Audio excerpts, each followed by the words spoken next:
यहाँ पे एक कमांड है क्रिएट रिव एक्सिस और दूसरा कमांड है सरफेस कॉन्टूर। ये दो ही कमांड हम यहाँ पे मैक्सिमम सीखते हैं। तो देखिए, जैसे मैं एक मॉडल को इंपोर्ट करता हूँ, सिलेक्ट किया, ये मॉडल सेलेक्ट किया। इसमें अभी ये जो प्रोफाइल है, ये प्रोफाइल जो है इसके मिड पॉइंट एरिया में मुझे एक कर्व बनाना है। ओके, तो मैं यहाँ पे जाता हूँ, एक कमांड यूज़ करता हूँ, create a rev axis, select किया, select one edge, right click, select second edge, right click दबाना जरूरी है हर एक सिलेक्शन के बाद। Select one edge, right click, select second edge, right click. अगर आपने दोनों राइट क्लिक ना दबाते हुए दोनों एक साथ सिलेक्ट किए और राइट क्लिक दबा दिया तो ऐसा मैसेज आ जाएगा, जो आप अगर आप ये कुछ दबाते हैं तो कुछ और ही बन जाएगा। इसलिए हमें क्या करना है, सिलेक्ट वन एज। दो एक सरफेस के बीच में किधर भी बन सकता है, दो एज का। हाँ, लेकिन वो कैसा है, कुछ बताता है, distance between curves which is more than the tolerance 0, how shall I try to fill gap. ये उसको मैनेज नहीं होता है वो, तो उसकी वजह से वो कमांड वहाँ पे वर्क नहीं करती। उसके लिए हमें क्या करना है, select one edge, right click, select second edge, right click, तो उसका ये कर देगा। Select one edge, right click, select second edge, right click. इस तरीके से वो आपको सेंटर एज बना के देगा। अगर आपको दो सर्कल के बीच में भी निकालना है,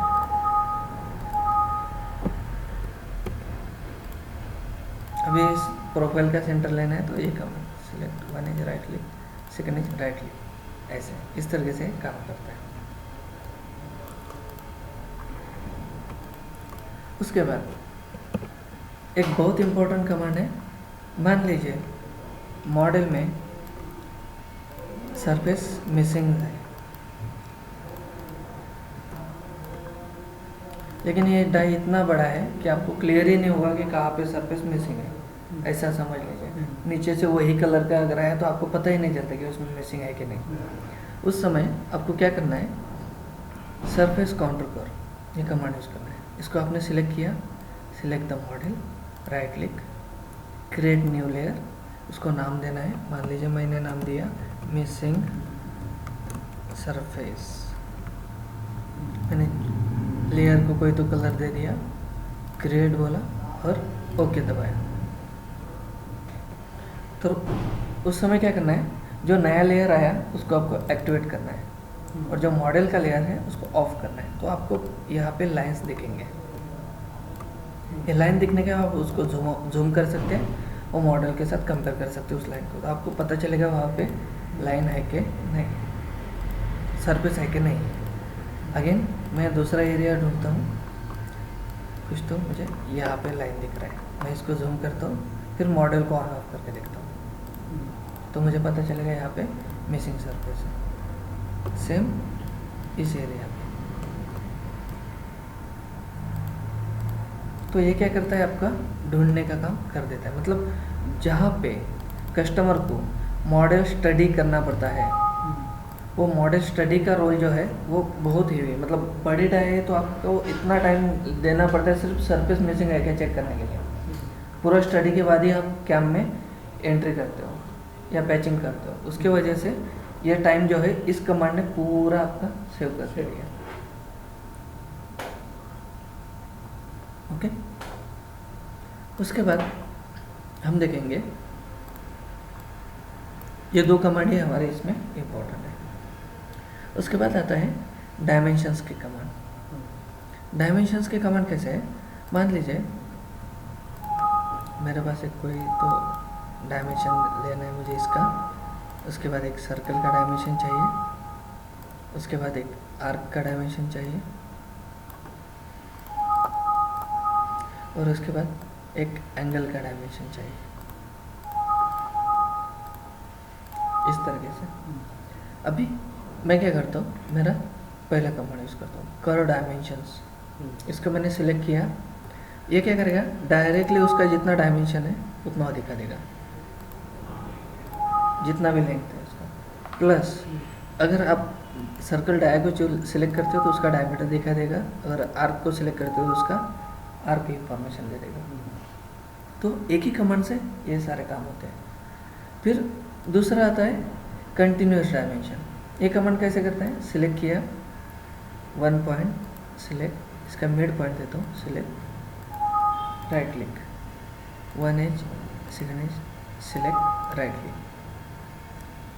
1 point, mid point, select, right click, again इसका एंड और इसका एंड, सिलेक्ट, राइट क्लिक। तो ये पॉइंट डायमेंशन इस तरीके से काम करते हैं, पॉइंट टू पॉइंट। उसके बाद आता है ऐड कमेंट। मान लीजिए मुझे होल को कुछ कमेंट देना है, मैंने सिलेक्ट किया, सिलेक्ट, 2 पॉइंट मैंने लेफ्ट क्लिक से दिए और राइट क्लिक दबा दिया। उसके बाद मैंने बताया डाया 27H7 ऐसा बताया और ओके दिया। अभी मैं ये कमेंट यहाँ पे डाल दिया, तो ये कमेंट ऐड करने के लिए ये कमेंट यूज़ में आता है। उसके बाद आता है डायमेंशन ऑफ एंगल ऑप्शन। इसको सिलेक्ट करते हैं आप, ये और ये पॉइंट देने के साथ वो क्या करेगा, उसका एंगल चेक करके देगा। और एक्सिस के साथ देखना है तो जी, एक्सिस के साथ क्या है? एक्सिस के साथ मतलब कैसा? जैसे अभी एक्स एक्सिस है, ये है, हाँ, मुझे इसका एक्स एक्सिस के साथ देखना है। मतलब इसका इसके साथ, एक्सिस के साथ नहीं, इसमें आपको फिर वो एटलीस्ट कुछ करना पड़ेगा। या एक्स एक्सिस को ये भी पैरेलल है, ये एंगल और ये एंगल सेम ही आएगा।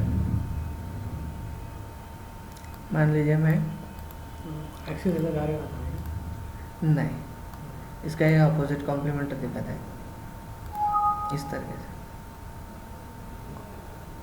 तो ये इस तरीके से डायमेंशन दिखा सकता है। लेकिन लाइन एक्सिस के साथ ना सिलेक्ट करते हुए आप क्या कर सकते हो, लाइन दे सकते हो उसको, यहाँ से भी चेक करना है। उसके बाद आता है आर्क लेंथ। अगर ये आर्क है, इसको अगर मैं स्ट्रेट करता हूँ तो इसका लेंथ कितना आएगा, ये सिलेक्ट करने के बाद आपको ये लेंथ बता देगा, जो भी आर्क लेंथ है उसका। क्लियर है? उसके बाद हम देखेंगे, मैं 4 होल्स के डायमेंशन सेट करता हूँ। अभी यहाँ पे देखिए आगे का command datum dimension origin point, इसको सिलेक्ट करते हो क्या पूछता है, डेटम पॉइंट। मैं देता हूँ पहले कॉमा एंटर। कॉमा मतलब मेरा अगर इधर उधर सेट है तो मैं पहले उसको ओरिजिन सेट कर दिया।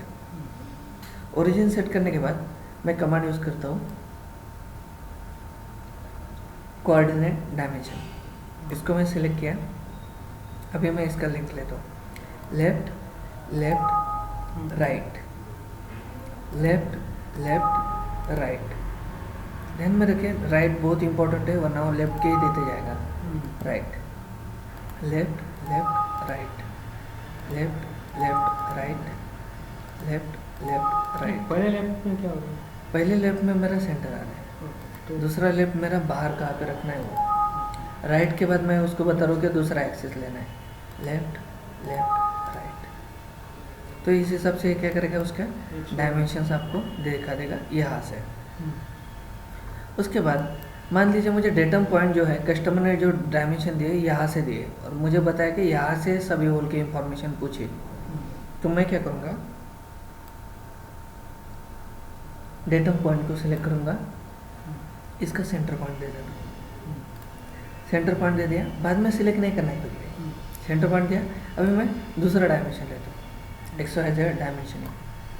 इसमें तीनों लेफ्ट है, लेकिन मैं सेंटर का इंफॉर्मेशन, लेफ्ट लेफ्ट लेफ्ट आ गया 0 0 मेरा यहाँ पे, left left left left left left left left left. अभी देखिए इसके डायमेंशन और इसके डायमेंशन अलग अलग रहेंगे। क्यों? क्योंकि मैं पहले जो डायमेंशन लिए थे वो यहाँ से लिए थे और अभी जो डायमेंशन लिए वो इस सेंटर से लिए। उसके बाद अगेन मैं क्या करता हूँ, डेटम सेंटर को जगह पे ले लेता हूँ, सिलेक्ट किया, कॉमा एंटर। मैंने फिर से ओरिजिन में डाल दिया। अभी मैं 4 डायमेंशन लेता हूँ, अरे डायमेंशनिंग। इसको सिलेक्ट किया, पहले मैं यहाँ पे पुट करता हूँ चार्ट को, यहाँ पे क्लिक करते हुए पुट कर देगा। 0 कहाँ पे आया मेरा, यहाँ पे। तो 0 के डायमेंशन क्या दिए, 0 0, मतलब मेरा 0 कहाँ पे है वो पता चल जाएगा। उसके बाद मुझे डायमेंशन लेने, 1 2 3 4। अभी 4 डायमेंशन दिए, उस हिसाब से ये और ये डायमेंशन आपके हिसाब से